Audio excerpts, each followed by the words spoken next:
नरेंद्र मोदी जी के जो आलोचक हैं वो अक्सर उनको कहते हैं कि वो जिस चीज को हाथ लगाते हैं वो चीज फ्लॉप हो जाती है। जिस चीज के बारे में चर्चा करते हैं वो चीज जो है वो चल नहीं पाती है। अब एक फिल्म आई है साबरमती रिपोर्ट, और उस फिल्म को लेकर के नरेंद्र मोदी हो, अमित शाह हो, देश के प्रधानमंत्री, गृह मंत्री सब ट्वीट कर रहे हैं और ट्वीट करके कह रहे हैं कि जाइए भैया फिल्म देख करके आइए। और फिल्म में कितना शानदार तरीके से काम किया है, सच को सामने लेकर के आए हैं, सारी बातें कही जा रही हैं, लेकिन फिल्म फिर भी फ्लॉप हो गई। उनके जो आलोचक हैं नरेंद्र मोदी के, वो कहते हैं कि ये बड़े पनौती हैं, जिस चीज को हाथ लगाते हैं वो चीज फुस हो जाती है, चल नहीं पाती है।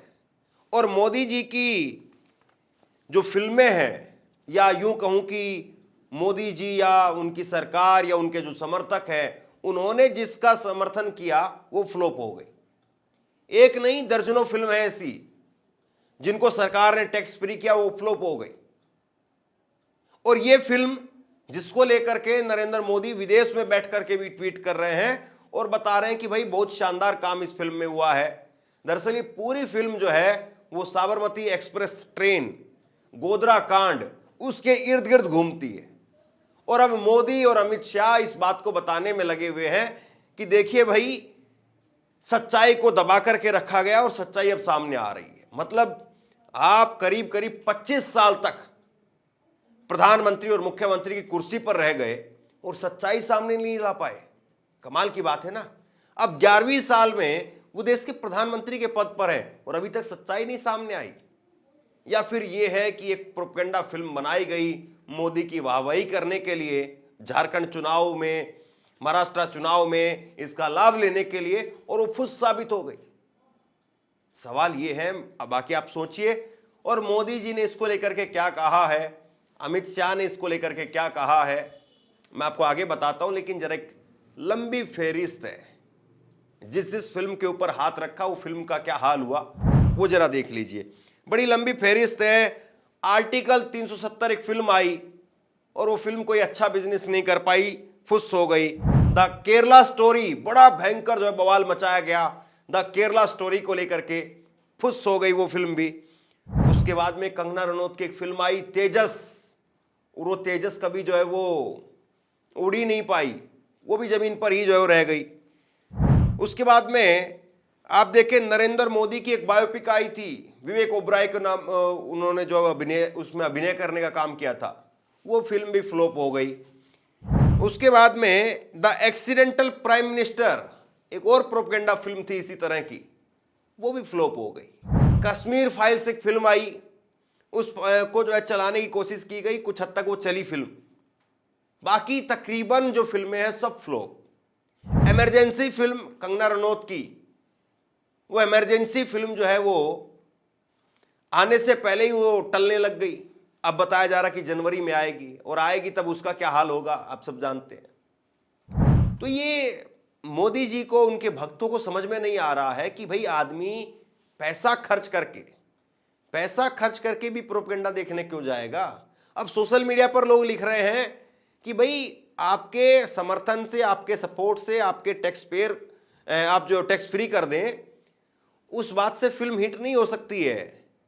ये फिल्म देखने के लिए लोग 200-250 रुपए खर्च करके जाते हैं। ये ईवीएम मशीन नहीं है कि घर बैठे बैठे जो है आप सेट कर लोगे। ये चुनाव आयोग नहीं है कि आपके इशारे पर नाचेगा। लोग इस तरह से लिख रहे हैं सोशल मीडिया पर। आप बताइए क्या दुर्दशा हो गई है। ये इतनी सी बात नहीं समझ में आ रही है कि कोई पैसा खर्च करके मनोरंजन करने के लिए नहीं जाता है। किसी को अगर दान देना होगा तो अपने गली मोहल्ले के आसपास में जहां पर मंदिर, मस्जिद या और दूसरी कोई जगह होगी, वहां दान दे देगा। मतलब अपना 2.5-3 घंटे का समय भी लगाएगा, पैसा भी खर्च करेगा, और आप फिर जा करके इनका प्रोपेगेंडा देखेगा। या तो आदमी 250-300 रुपए जो खर्च करने वाला है वो कोई अच्छी फिल्म देखेगा। मतलब किस तरह की बात है। खैर, आप अमित शाह जी का मोदी जी ने क्या कहा है वो जरा देख लीजिए। नरेंद्र मोदी कह रहे हैं ये अच्छी बात है कि सच्चाई सामने आ रही है, और वो भी इस तरह से कि आम लोग इसे देख सकें। एक झूठी कहानी सीमित समय तक चल सकती है, आखिरकार तथ्य हमेशा सामने आ ही जाते हैं। अब नरेंद्र मोदी साहब, तथ्य तो ये है कि मणिपुर आपके समय में, आपके प्रधानमंत्री होते हुए, जब आप बहुत मजबूत प्रधानमंत्री हैं, 56 इंच की छाती है, देश मजबूत हाथों में है, उस वक्त में मणिपुर धू धू करके जल रहा है। आपके विधायक तक सुरक्षित नहीं है, आपका मुख्यमंत्री तक सुरक्षित नहीं है, उसका दामाद भी सुरक्षित नहीं है। बताइए आप कौन से तथ्य की बात कर रहे हैं, कौन से फैक्ट की बात कर रहे हैं, किस चीज की बात कर रहे हैं, कौन से प्रोपेगेंडा की बात कर रहे हैं? मणिपुर में कौन है जो वहां पर हिंसा फैला रहा है? मणिपुर में कौन है जो मणिपुर को संभाल नहीं पा रहा है? बताइए जरा इस बात को। और मणिपुर भी दूर कहां जाएंगे आप, योगी आदित्यनाथ का राज उत्तर प्रदेश, वहां पर बच्चे जल करके मर जा रहे हैं। मतलब एक बात समझ से परे है। नरेंद्र मोदी हो, अमित शाह हो या भाजपा की जो आईटी सेल है, वो लोगों को उन मुद्दों पर जो लेकर के जा रही है। मान लीजिए कि गोधरा 2002 के अंदर वो हुआ, 2002 के अंदर, मतलब जब कोई उस वक्त में 18-20 साल का रहा होगा कम से कम, तब उसको जो है वो गोधरा के कांड की पूरी सच्चाई पता होगी। 2002 में क्या चल रहा था, मतलब कोई 1980-85 के आसपास का कोई व्यक्ति होगा, उसको गोधरा कांड के बारे में थोड़ा बहुत पता होगा कि क्या रिपोर्टिंग हुई थी, सही थी या नहीं थी। और आप ये बताइए, कभी कश्मीर फाइल के नाम पर, कभी गोधरा के नाम पर लोगों को पिछली बातें याद दिला करके कह रहे हैं कि नहीं उस वक्त में ये हुआ था, उस वक्त में वो हुआ था। आज क्या हो रहा है जरा उस पर बात कर लीजिए।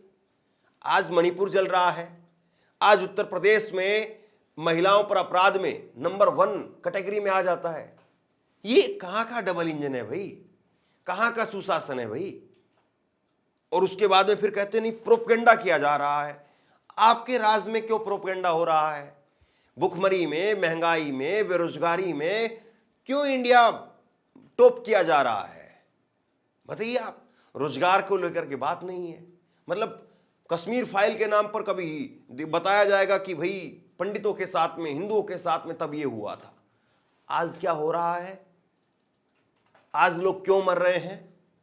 अमित शाह ने लिखा कि कोई फर्क नहीं पड़ता है कि एक शक्तिशाली इकोसिस्टम कितनी जोरदार कोशिश करता है, मगर सच ये है कि हमेशा के लिए इसको छिपाया नहीं जा सकता। साबरमती रिपोर्ट फिल्म इस इकोसिस्टम को अतुलनीय साहस के साथ में नकारती है और भविष्य को प्रभावित करने वाले सच का एपिसोड दिन दहाड़े सामने लाती है। अरे भाई हंसी आती है मुझे। कोई एक पत्रकार अगर दिन दहाड़े ढंग से बोल भी दे, ढंग से जो है वो कोशिश करे, तो सिद्दीकी कप्पन आपको याद है ना?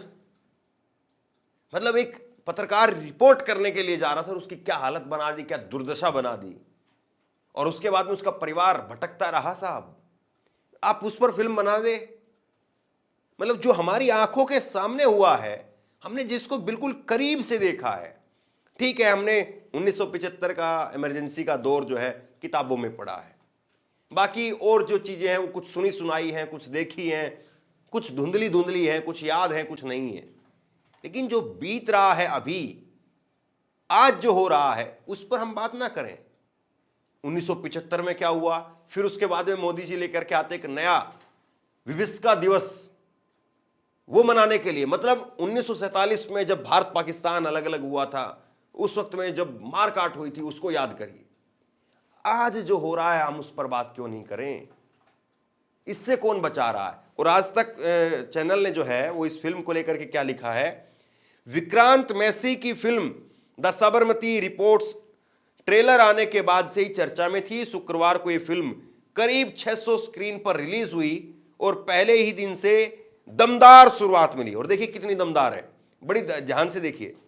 पहले वीकेंड में द साबरमती रिपोर्ट दमदार तरीके से आगे बढ़ी और 3 दिन में 6 करोड़ 70 लाख रुपए जो है इस फिल्म ने कमाए हैं, जो विक्रांत मैसी की पिछली हिट फिल्म 12वीं फेल के बराबर है। अब देखिए 12वीं फेल, जो 12th फेल फिल्म थी, वो फिर भी अच्छी फिल्म थी। वो एक जो है आईपीएस की जो कहानी थी उसके ऊपर फिल्माई गई थी। और विक्रांत मैसी एक्टर के तौर पर बड़े शानदार हैं, लेकिन विक्रांत मैसी की जैसी ही फिल्म आई, सारे मीडिया चैनलों पर उनके धड़ाधड़ इंटरव्यू हो रहे हैं, लोग उन पर बात कर रहे हैं। कैसे बात हो रही है भैया? सब नहीं जानते इस बात को कि कैसे ये इंटरव्यू हो रहे हैं, कौन इंटरव्यू करवा रहा है, कौन बड़े बड़े एंकर के साथ में इनको बैठा रहा है। 50 करोड़ की एक फिल्म है, उसमें आपने इतना बजट भी रख दिया कि आप जो है वो मीडिया को भी इतना कवरेज कर ले रहे हैं, ये सब कुछ। सबसे बड़ी बात यह है कि जिस तरीके से एक नैरेटिव सेट किया जा रहा है, उसमें आप ये सोचिए कि देश के प्रधानमंत्री, देश के गृह मंत्री, वो हाल की चर्चा करने की बजाय एक फिल्म के प्रचार में डूब गए हैं। और क्या आपको नहीं लगता है कि प्रधानमंत्री का पद, गृह मंत्री का पद, वो इतना छोटा, इतना बोना क्या कभी हुआ होगा? क्या नेहरू ने कभी कोई फिल्म बनवाई या उस पर जो है वो इस तरह से, ट्विटर तो खैर उस वक्त में नहीं था, लेकिन इस तरह से कोई उसका प्रचार प्रसार किया? भले देशभक्ति की फिल्में या और दूसरी तरह की फिल्में जरूर होती थी, लेकिन अपने महिमा मंडन की, अपने आप को जो उजागर करने की। और चलिए कांग्रेस ने कुछ किया तो कांग्रेस के पाप वो आप उनसे आगे क्यों जा रहे हैं? आप कांग्रेस के पाप के भी बाप क्यों बन रहे हैं? आप अच्छा काम करने के लिए आए थे ना। पार्टी विद डिफरेंस की बात करती है ना बीजेपी, फिर ये सब क्यों?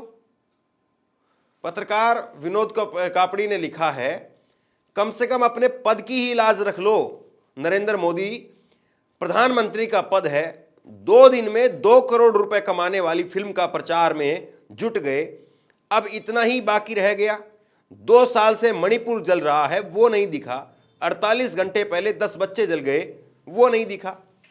देखिए सच्चाई जो है ना वो सामने रहती है, और किस चीज को आप देखना चाहते हैं, किस चीज को दिखाना चाहते हैं, वो आपके ऊपर है। लेकिन ये सच्चाई है कि नरेंद्र मोदी जी ने जो उनके रिपोर्ट निकल करके सामने आई, या जो चैनल निकल करके सामने आए जो बोलने का काम कर रहे थे, जो पत्रकार निकल करके सामने आए जो बोलने का काम कर रहे थे, धीरे धीरे उनको सबको हाशिए पर लगा दिया। सब यूट्यूब पर इधर उधर आकर के अपनी बात बोल रहे हैं, और यूट्यूब भी नरेंद्र मोदी जी के हाथों में कितना है कितना नहीं है वो सब जानते हैं। बाकी वरना आप देखिए टीवी में कहां कोई स्पेस बचा है, और कोई ये सवाल नहीं करता कि नरेंद्र मोदी गुजरात में कोई जो है वो अगर कोई दुर्घटना होती तो उसको लेकर के बात क्यों नहीं करते हैं, मोरबी के पुल हादसों को लेकर के जो उस पर बात क्यों नहीं करते हैं, उसके गुनहगारों पर बात क्यों नहीं करते हैं। कितने सारे कांड जो मोदी जी के सामने हुए हैं उन पर बात नहीं होती है, लेकिन अपने आप को क्लीन चिट दिलवाने के लिए एक फिल्म का सहारा लिया जा रहा है। बताइए आप। तो बाकी आप लोगों ने फिल्म देखी है या नहीं देखी है, आप लोग बताइए। और 2 करोड़ रुपए जो फिल्म कमा रही है एक दिन में, 140 करोड़ का देश है मतलब ये, और वहीं जवान पठान जो है वो एक एक दिन में 100 करोड़ रुपए कमा जाती हैं, उसको भी नरेंद्र मोदी हिट बता रहे हैं, उनकी मीडिया हिट बता रही है। आप लोग बताइए आप क्या कहेंगे, नीचे कमेंट बॉक्स में अपनी राय लिख करके जरूर बताइए। इस वीडियो को शेयर कीजिए और इसी तरह की तमाम खबरों के लिए ऑनलाइन न्यूज़ इंडिया को सब्सक्राइब कीजिए। आपका बहुत बहुत धन्यवाद।